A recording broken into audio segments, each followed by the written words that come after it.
ಇದರಲ್ಲಿ 1 ಕಪ್ ಬೇಳೆ ಹಾಕಿದ್ದೀನಿ, 1 ಚಮಚ ಅರಿಶಿನ ಪುಡಿ, ಉಪ್ಪು ಹಾಕಿದ್ದೀನಿ, ಬೇಳೆ ಬೇಯದಷ್ಟು ನೀರು ತಗೊಂಡಿದ್ದೀನಿ, 4 ಹಸಿಮೆಣಸಿನ್ಕಾಯಿ ಹಾಕಿಕೊಂಡಿದ್ದೀನಿ, ಈರುಳ್ಳಿ ಅರ್ಧ ನೀರುಳ್ಳಿ, 1 ಟೊಮೊಟೊ, ಆಮೇಲೆ 3 ಇಂದ 4 ಸತಿ ಬೇಯಿಸ್ಕೋಬೇಕು. ಬಾಣಲಿ ಚೆನ್ನಾಗಿ ಬಿಸಿ ಆಗಬೇಕು.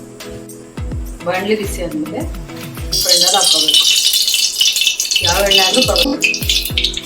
2 ಸಣ್ಣ ಸ್ಪೂನ್ ಸಾಸಿವೆ ಹಾಕೋಬೇಕು. ಬೆಳ್ಳುಳ್ಳಿ ಒಣಮೆಣಸಿನ್ಕಾಯಿನ ಹಾಕ್ಕೋಬೇಕು.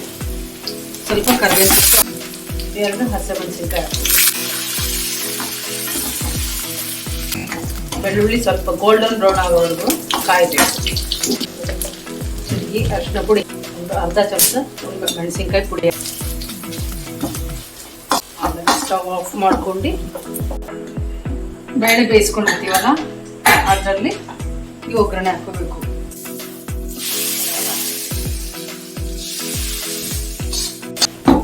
ಬೇಳೆ ಕಟ್ಟು ರೆಡಿ.